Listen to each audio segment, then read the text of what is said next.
नारायण नारायण नारायण नारायण नारायण। जीवन में हम कोई भी काम करते हैं तो उस काम के अंदर काम क्यों करना है, काम क्या करना है और काम का परिणाम क्या होना है, ये तीन घटक होते हैं। क्या क्या होते हैं? क्या करना है, काम क्यों करना है, क्या करना फिर क्या करना है और परिणाम क्या होगा। परिणाम क्या होने वाला है।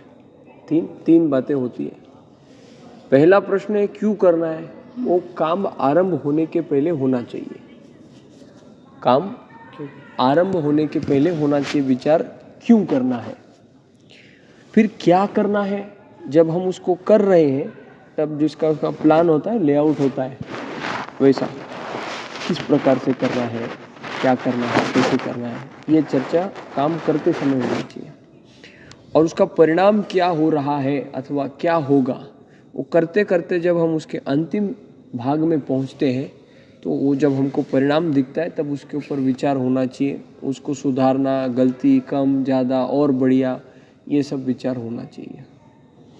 अब आप लोगों को जब ये प्रश्न पूछा गया, आपके सेतु पाठ्यक्रम वालों को अथवा और भी आप लोगों को भिन्न भिन्न समय पर और भिन्न भिन्न भांति से यह प्रश्न पूछा गया है कि आप यहाँ क्यों आए हैं। तब कुछ ने बोला कर्मकांड करने के लिए आए हैं, कुछ ने बोला हम संहिता करने के लिए आए हैं, कुछ ने बोला हमको और ये करना है, ज्योतिष विद्या सीखना है और कुछ सीखना है। ऐसा सब अलग अलग जवाब देते हुए सब लोगों को पाया गया। जब हम यहाँ पर आए हैं, क्यों आए हैं, ये विचार पहले होना चाहिए। अब कुछ लोगों का हुआ, कुछ लोगों का नहीं हुआ। ऐसी परिस्थिति में जब जागे तभी सवेरा। इसलिए आप लोग नित्य इस बात का, इस प्रश्न का विचार करो, आत्मचिंतन करो, अनुसंधान करो। ये प्रश्न का जब तक उत्तर न मिले तब तक बेचैन रहो। हम यहाँ क्यों आए हैं। हमारे माँ पिताजी ने कहा है, दादा दादी की इच्छा थी, हमारा मन कर गया, ये कोई जवाब नहीं है।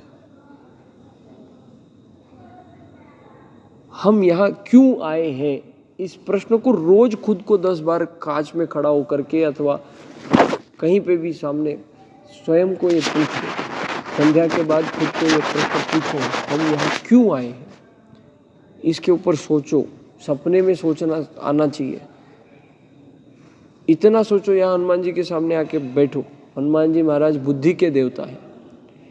इनके सामने आके इस बात का वारंवार विचार करो, वारंवार विचार करो, वारंवार विचार करो, क्योंकि इसका उत्तर आपको किसी ग्रंथ में नहीं मिलने वाला। पैर नहीं लगा। इसका उत्तर आपको किसी ग्रंथ में नहीं मिलने वाला। जैसे जीव जन्म लेता है, उसके माता पिता हो अथवा न हो, वो जिस उद्देश्य से उसका जन्म हुआ है वो कार्य अपने आप उससे होता है, पर उसको बहुत कुछ करना भी पड़ता है। पर ये पहले से निर्धारित है कि वह जीवात्मा इस जगत में क्यों आया है, क्योंकि जिस हेतु से वो आया है उसके कर्म उसने पहले के जन्मों में करके रखे हैं, उसके परिणामवश वो आया है। शंकराचार्य भगवान के माध्यम से जो कार्य होना था वो तय था। किसी भी कर्म को होने में 5 करण होते हैं, श्रीमद् भगवद गीता के 18वें अध्याय में वर्णन किया गया है। उसके हम विस्तार में नहीं जा रहे हैं, पर उसमें क्या होता है, 5 बातें हैं। अधिष्ठान माने क्यों करना है। सबसे पहला प्रश्न है किस आधार पे इसको करना है। स्वच्छता करनी है, क्यों करनी है। कारण अगर उपयुक्त होगा, अधिष्ठान अगर ठीक होगा तो काम गजब हो जाएगा। अधिष्ठान गड़बड़ है तो काम गड़बड़ है।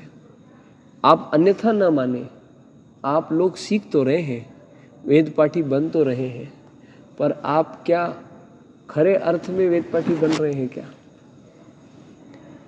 अगर आपके मन में ऐसी इच्छा हो रही है कि बाहरी दुनिया का जो स्वभाव है वो हमको अच्छा लग रहा है, वो जो खा रहे हैं, वो जो देख रहे हैं, वो जो कर रहे हैं, वो हमको, हमारे मन को लुभा रहा है। अरे ये वो धरोहर है जो साक्षात ब्रह्म से जुड़ती है। ये वो ज्ञान गंगा है जो भगवान के मुखारविंद से निकली है। वेदों का उद्गम कहाँ से हुआ है? ओम उच्चारण से हो गया है, ऐसा वर्णन किया जाता है। कैसा हुआ है?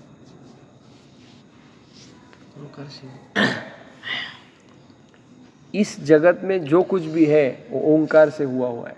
आ, उ और these are sounds of creation.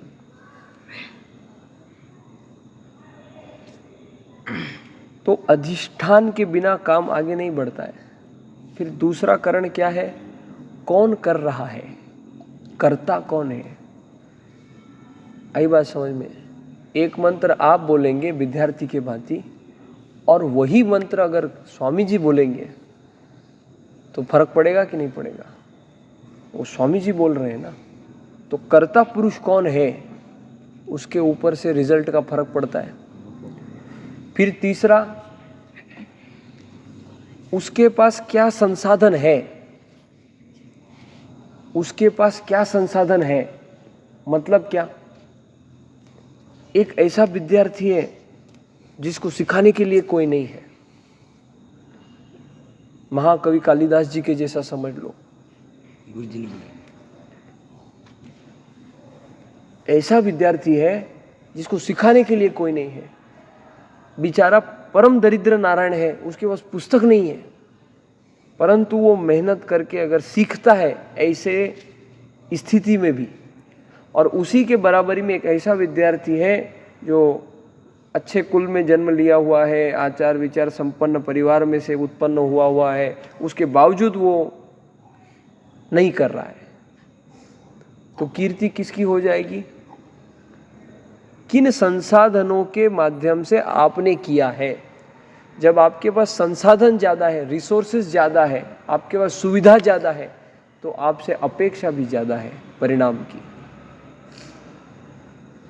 बाकी वैदिक विद्यालयों की स्थिति जाकर के देखो, कोई कम है कोई ज़्यादा है ऐसा हम कंपैरिजन करके उसको नाम नहीं रखना चाहते, पर आपको अच्छा भोजन मिल रहा है, आपको अच्छा रहने के लिए व्यवस्था मिल रहा है, आपको इतने उत्सवों का अनुभव करने के लिए मिल रहा है, इतने आचार्यों का महानुभावों का दर्शन करने को मिल रहा है, लोग आकर के आपको दंडवत करते हैं, आपकी सेवा करके लोग स्वयं को कृतार्थ मानते हैं। ऐसी सब परिस्थिति में, ऐसी सब सुविधा में अगर आप परिणाम नहीं लाएंगे तो क्या उपयोग हो जाएगा? ये क्यों हो रहा है? क्योंकि हमारे अधिष्ठान में गड़बड़ है। क्यों हम यहाँ क्यों आए हैं? हम वेद पाठी क्यों बन रहे हैं? किस आधार, किस विचारशील विचारधारा के आधार पर हम ये बन रहे हैं? ये प्रथम प्रश्न है, अधिष्ठान।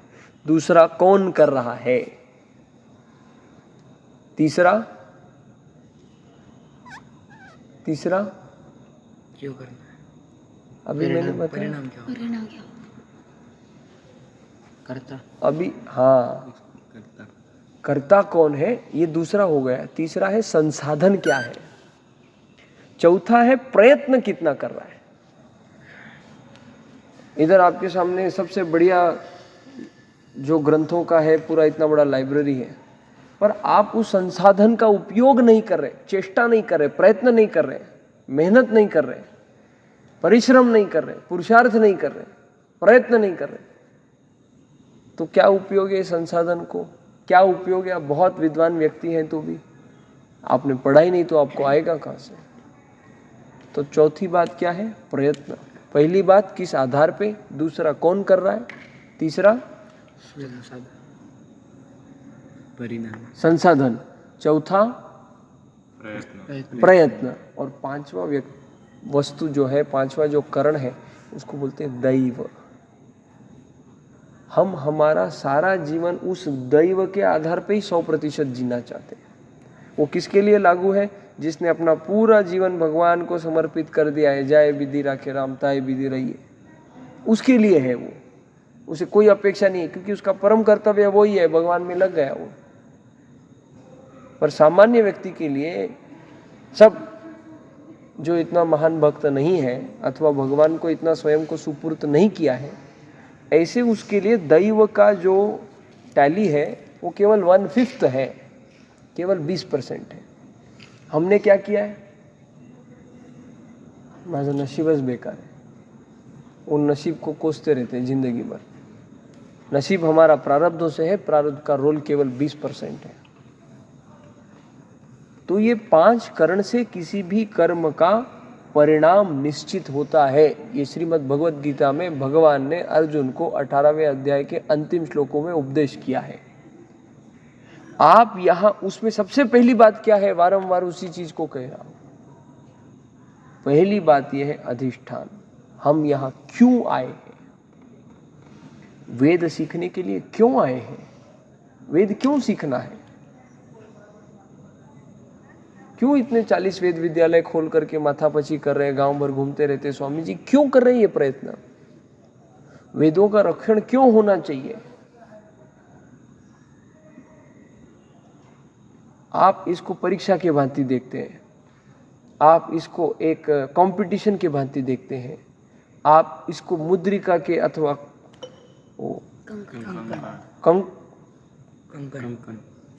सुवर्ण कंकड़ की भांति देखते। कड़ा मिलेगा, घनपाठी होना है, ये होना है, वो होना है, एक दूसरे के कंपटीशन में आप इसको सीख रहे हैं। अभी हम बात कर रहे थे, जैसा नदी है, नदी के इस तरफ आप खड़े हैं, आपने निश्चय किया है आपको नदी तैरना है और इस तरफ आना है। तो नदी के इस पार आप क्यों खड़े हैं, ये उतना ही महत्वपूर्ण है जितना आप नदी को पार करने की चेष्टा करके दूसरी तरफ पहुंचने वाले हैं। बिन फालतू का स्विमिंग करके क्रॉस करना है नदी? अपने मन में, अपने मस्तिष्क में, अपने विचारों में, अपने कार्य में कोई उद्दिष्ट तो होना चाहिए कि नहीं होना चाहिए? तो वेदों का रक्षण क्यों होना चाहिए? हम इतनी महान परंपरा में जुड़ रहे हैं। आप भी doctor, engineer, pilot, army, politics, नेता, कुछ भी बन सकते थे आप लोग भी, पर आप कुछ बनने के लिए नहीं गए, आप कुछ करने के लिए यहां आए। और क्या करने के लिए आए हैं? एक वेद पाठी के प्रथम जवाबदारी के रूप में आपका कार्य है वेदों का रक्षण होने के लिए। कैसे करोगे वेदों का रक्षण? खाली पाठांतर करके करोगे? उसमें ही रोना है, 40 धडे हैं, हे है, ये मोठा है, ते छोटा है, तुझे किती झाले? अरे आप अपना कार्य देखो ना। ये सबसे बड़ी समस्या है, हमारे यहाँ के सारे विद्यार्थियों की सबसे बड़ी समस्या है। वो क्या कर रहा है? अरे वो गया तेल लेने, हमको क्या करना है? हम यहाँ क्यों आए हैं? वो भोजन करेगा तो आपका पेट भरने वाला है क्या? आप कितने भी सज्जन हैं, आपके कमरे में अगर बाजू वाला आकर के कचरा डालेगा तो आप एक दिन शांत बैठोगे, दूसरे दिन शांत बैठोगे, तीसरे दिन जाके मुस्कडी लगाओगे ना उसको, काय लावलंय रे तुझं, तुझा कचरा आणून माझ्या रूम मध्ये का टाकतो? आप बोलेंगे कि नहीं बोलेंगे? तो अगर दूसरे ने डाला हुआ कचरा आपको पसंद नहीं है तो दूसरों का वैचारिक कचरा अपने दिमाग में सतत क्यों रखते हैं आप? उसकी पंचायती में क्यों अपना समय, ऊर्जा व्यर्थ करते हैं आप? कितना भी सज्जन व्यक्ति रहने दो, सब कोई संत एकनाथ महाराज की जैसा हो सकता है क्या? थूका, जाके गोदावरी में नहाए, फिर थूका, फिर गोदावरी में नहाए, फिर थूका, फिर गोदावरी में। असंख्य बार उसने किया ये प्रयोग। फिर कूड़ा फेंकने वाला, थूकने वाला ही क्या हो गया? परेशान हो गया। पर उतना उच्च कोटि का महात्मा होने के लिए पहले शुरुआत तो करना पड़ेगा। मैनेजमेंट की भाषा में इसको सूत्र को कहते हैं माइंड योर ओन बिजनेस। अपने काम से काम रखना। हम यहाँ किस उद्दिष्ट से आए हैं? हम यहाँ किस उद्दिष्ट से आए हैं? हम वेदों की रक्षा होने के हेतु में बहुत बड़े मुख्य कार्य में हम एक पंक्ति बनने के लिए आए हैं। जोपर्यंत हे डोक्यामध्ये फिट होणार नाही ना, कितीही पाठ करा, किती परीक्षा पास व्हा, काही उपयोग नाही आहे त्याचा। तुम्ही किती कर्मकांड करा, किती मोठमोठ्या वास्तूचं वास्तुशांती करा, नाहीतर लोकांचे ग्रह नक्षत्र बदला, नाहीतर काय तर करा, त्याचं काय तर भविष्य सांगा। तुमचं भविष्य बघा ना पहिला, ते नंतर बघा ते भविष्य सांगायचं आणि हे सांगायचं। ह्याच्यासाठी आले का तुम्ही? सगळ्याचे ॲप निघाले ते, ज्याला हे माहिती आहे ग्रहांची पोझिशन कशी ते सगळं सांगू शकतात ते. थोड्या दिवसामध्ये त्याच्यामध्ये पण AI येणार आहे. हां, तुम्ही फक्त टाईम आणि ते सांगायचं, ते AI सगळं सांगणार कुंडली तुमची. हां, सगळे गायब होणार हे. जसं आमचे पॅथॉलॉजिस्ट, रेडिओलॉजिस्ट ह्याच्यावरती चॅलेंजेस येत आहेत त्या क्षेत्रामध्ये, डॉक्टरच्या क्षेत्रामध्ये, तसं ह्या ॲस्ट्रॉलॉजीच्या या काय म्हणायचं ते ज्योतिषविद्याच्या क्षेत्रामध्ये ते माहिती टाकलं, त्या ॲपमध्ये टाकलं, ते सगळं सांगणार ते. एक विज्ञानच आहे ना एक प्रकारचा. आपण कसं सांगू शकतो 100 वर्षानंतर सूर्यग्रहण कधी होणार, किती वाजता होणार, किती काळाचं असणार, आज आपण सांगू शकतो. का सांगू शकतो? एक प्रकारचं विज्ञान आहे ते, एक प्रकारचं गणित आहे ते. मग हे सगळं ते AI मध्ये टाकलं की ते सगळं सांगते आपोआप. मग काय करणार? तुमच्याकडे कोणी येणार नाही, सगळं ऑनलाईन होत आहे. काय करता मग ते ज्योतिषविद्या घेऊन? माणसाचं पण चुकू शकते. माझे वैयक्तिक पारिवारिक उदाहरण सांगू शकतो मी तुम्हाला. आणि मुळात ॲस्ट्रॉलॉजी हा विषय मोठ्या कार्यांसाठी ठीक आहे. माझ्या आज काय होणार आहे, माझं उद्या काय होणार आहे, हे असले रडारडीचे आयुष्य नाही करायचे. एक कर्म, इसमें मनगटे में बल होना चाहिए. ये वृत्ति के हम लोग हैं, ये वृत्ति का हमारा राष्ट्र है. हम भिखारियों की जैसा भीख मांगना शुरू कर दिए, पढ़े लिखे गधे हो गए पूरे समाज में. आप लोगों का काम है समाज का वैचारिक नेतृत्व करने का, पर आपका खुद का ही रोना चालू है. इसने ये कर दिया, उसने वो कर दिया. अरे आप बहुत बड़े कार्य के लिए यहाँ आए हुए हैं. आज इतने महीनों के बाद में मुझको ऐसा लगा कि इस बात का विशेष छेदन होना चाहिए. इतने दिनों तक आप लोगों को ऑब्जर्व करके आपको मैं नाम से नहीं जानूं, पर आपने क्या क्या किया है आपको मैं 10 चीजें गिनवा सकता हूं कि आपको यहां हमने ऑब्जर्व किया, यहां आपको ऑब्जर्व किया, यहां आपको ऑब्जर्व किया, इस काम में देखा, इस काम में देखा, इस काम में देखा. ऐसा है. आपको विचार करने की आवश्यकता है. आप उपकारमय जीवन मत जियो, आप अभिमानास्पद जीवन जियो ना. जिस चीज के लिए आए हैं उसको अच्छे से अर्जित करो ना, प्राप्त करो. अरिजीत सिंह नहीं. अगर मुझको वड़ा पाव खाने में रस आ रहा है, इसका मतलब मैं यहां आने का उद्दिष्ट भटक चुका हूं. अगर मेरे मन में विचार आता है कि मेरे आज के मैच का स्कोर क्या है, मैं यहां आने के उद्दिष्ट से भटका हुआ हूं. मैं अगर मेरे रूममेट से झगड़ रहा हूं, मैं यहाँ के आने के उद्दिष्ट से भटक गया हूं. आप छोटे नहीं हैं, 10 साल के 8 साल के बालक नहीं हैं. ये समय है आपने इस बात पर विचार करना चाहिए बार बार कि मैं यहाँ क्यों आया हूं. मैं अपने तारुण्य का महत्वपूर्ण जीवन का समय यहाँ पर व्यतीत करने के लिए आया हूं. मैं यहाँ क्यों आया हूं, और इसका जवाब आपको किसी ग्रंथ में नहीं मिलेगा. आपको जीवन में कोई व्यक्ति एक वाक्य में नहीं बोलेगा तुम यहाँ इसलिए आए हो. अपने स्वयं का उत्तर स्वयं को खोजना है. पर वो ऐसा झगड़ा करने के, कुत्ते बिल्ली की जैसा बातचीत करने से नहीं हो जाएगा. वो तभी संभव है जब आप इसके ऊपर विचार करेंगे, आप चीजों को है वैसा ग्रहण करेंगे. वो वैक्यूम क्लीनर देखा है क्या? क्या करता है वो जो मिलता है उसको सबको खींचता है. उसमें फिल्टर लगा दिया तो क्या होता है, खाली मिट्टी मिट्टी अंदर जाती है, बड़ा कचरा बाहर रह जाता है. तो यहाँ आपका क्या है, वैक्यूम क्लीनर तो बने हैं, सब कचरा खींच रहे हैं. अब उसमें एक जाली लगाओ विवेक की. मैं यहाँ क्यों आया हूँ इस प्रश्न की उसमें जाली लगाओ, और बिन फालतू का कचरा बाहर रहने दो. और वैक्यूम क्लीनर का सबसे स्ट्रांग मोड चालू करो. आपको सब लोगों को, ज़्यादातर लोगों को यहाँ पे आके 2-3 वर्ष से ज़्यादा हो गया है. आप यहाँ से पास आउट होने वाले हैं, आपका ग्रेजुएशन पूरा होने वाला है. आप बाहर मार्केट में जाने के बाद क्या मुंह दिखाने वाले हैं? संहिता सीख लिया, फिर 1-2 साल थोड़ा कर्मकांड सीख लिया, और कोई भी कर सकता है. बड़ी बात नहीं है। आप यहाँ बहुत बड़ी धरोहर के एक अटूटी, क्या बोलते हैं उसको, अभिन्न एक उसका अंग बनने के लिए आप आए हो। उस धरोहर की महत्ता को जानो। बढ़िया सीख लिया आपने, गांव में जाके ज्योतिष विद्या करूंगा, कर्मकांड करूंगा, कीर्तन करूंगा, भजन करूंगा। आपके जैसा 100 कीर्तनकार खड़े, क्यों कोई आपको बुलाए? क्या आपको उतना ही अपने मंदिर में सेवा करते हुए रहना है? ये वो ज्ञान है जिसके लिए सब बड़े बड़े लोग कार्यशील हैं, प्रयत्नशील हैं।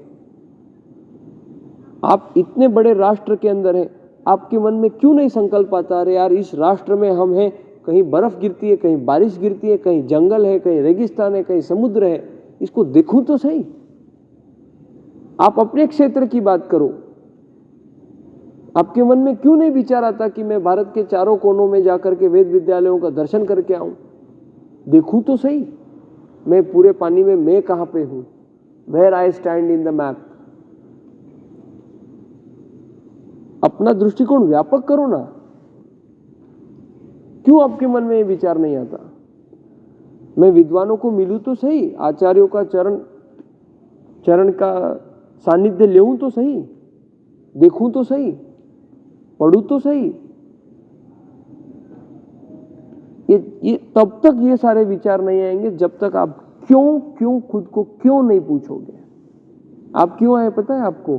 कुत्ते बिल्ली की जैसा झगड़ा करने के लिए। मैं 4 रोटी खाता हूं कि 8 रोटी खाता हूं, मैं खाने के बाद पचन होता है कि नहीं होता है, फिर मेरे को आज छुट्टी चाहिए, इसके लिए आप यहां आए हो। आप 6 दिन पढ़ाई करने के लिए नहीं आए हो। आप 6 दिन पढ़ाई करने के लिए नहीं आए हो।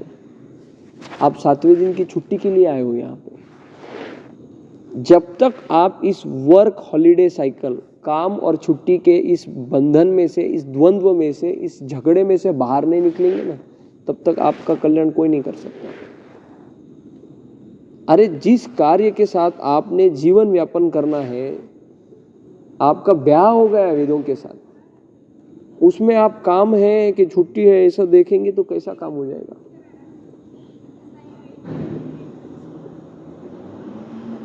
एकदा लग्न झालं की झालं, बदलता येत नाही। ह्या क्षेत्रात आलो की आपलं याच्यासोबत एकरूपता झालेली आपली, मग त्या विषयाला, त्या कार्याला जोपर्यंत आपण प्रेम करायचं शिकत नाही तोपर्यंत आपलं कल्याण होऊ शकत नाही। आणि ते अनकंडिशनल प्रेम, विना कुठली शर्त ठेवता आपण प्रेम कधी करू शकतो? कधी करू शकतो? जेव्हा ते आपलं आहे ही भावना आपल्या मनात येते। मुलगा कितीही नालायक असला तरी आई तिच्यावरती प्रेम करायचं सोडत नाही।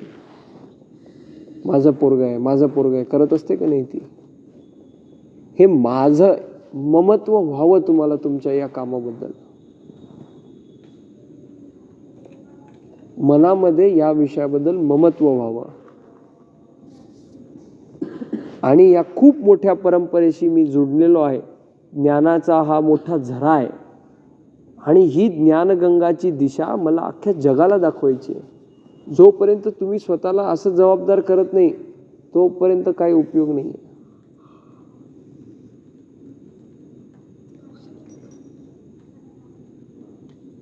त्यामुळे एवढीच गोष्ट आहे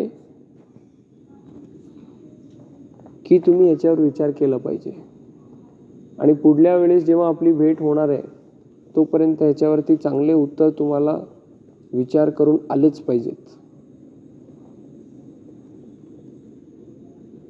हे नक्की ठेवा मनात। मी इथे का आलो?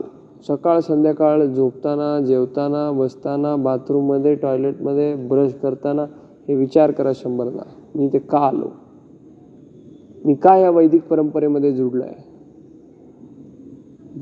ह्याच्यातून मला काय करायचं आहे? मी वेद शिकल्यानंतर वेद रक्षण कसं होणार आहे? हे जोपर्यंत तुम्ही विचार करत नाही तोपर्यंत हे तुमच्या सगळ्या शिक्षणावरती धूळ आहे। बजरंगबलीच्या समोर बोलण्याचा अट्टहास करतोय।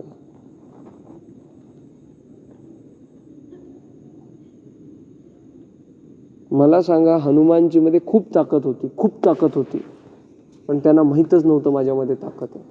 त्याचा काय उपयोग झाला का? त्या जामवंताला येऊन सांगावं लागलं ना. सुंदरकांडचं सुरुवातच तिथून होते ना. काय वाक्य आहे? जामवंत के बचन सुहाय, सुनी हनुमंत हृदय अति भाय. आणि मग ते पर्वताकार झाले, हे झालं ते झालं, सगळं आपल्याला माहित आहे. तुम्ही स्वतःचे जामवंत व्हा आणि स्वतःला जागृत करा.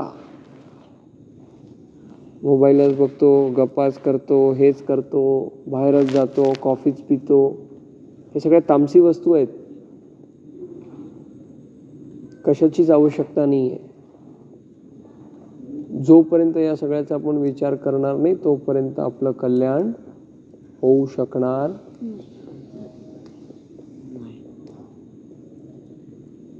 तुम्ही तुमच्या आयुष्याचे तारुण्याचे अत्यंत महत्वाचे वर्ष इथे घालवताय, याचं वारंवार विचार करा. चेष्टा नाहीये. हे गेलेली वेळ पुन्हा येणार नाहीये. त्यामुळे मी इथे का आलो, मैं यहाँ क्यों आया हूं, इसका गाढ़ा विचार आप लोगों ने करना है. और क्यों का जो छलनी है उसको आपके वैक्यूम क्लीनर के सामने लगाना है. और बिन काम का कचरा है, गांव भर की चर्चा करने के लिए बैठेंगे. चंडाल चौकड़ी एक साथ इकट्ठा हो जाएगी, गप्पा करते बैठेंगे. ये वैदिकों का क्या लक्षण है क्या? ये वैदिक माने विद्वान. हाँ, विद्वान सर्वत्र पूज्यते, ऐसा श्लोक है, पता है आप लोगों को? फिर बाकी किसी की पूजा नहीं होती. फिर वो विद्वत्ता का अगर हम ऐसा परिचय देंगे तो लोग हम पे हंसेंगे नहीं. अच्छा, हमारी मूर्खता से लोग हम पर हंसे, कोई बात नहीं, और हम जिस परंपरा की पार्श्वभूमि से आ रहे हैं, लोग उस परंपरा पे हंसते, क्या हमारे नाम पे कलंक का विषय नहीं हो जाएगा? हमारी लायकी नहीं है, हमारी कुवत नहीं है, हमारी पात्रता नहीं है, हम उस परंपरा में जुड़े, इसकी वजह से उस परंपरा का बदनाम होना, क्या ये ठीक बात है?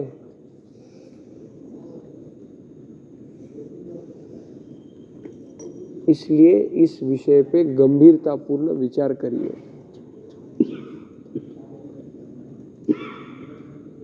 आवश्यक है, अन्यथा सीताराम सीताराम भजो, भजन करो, भोजन करो, पास हो जाओ.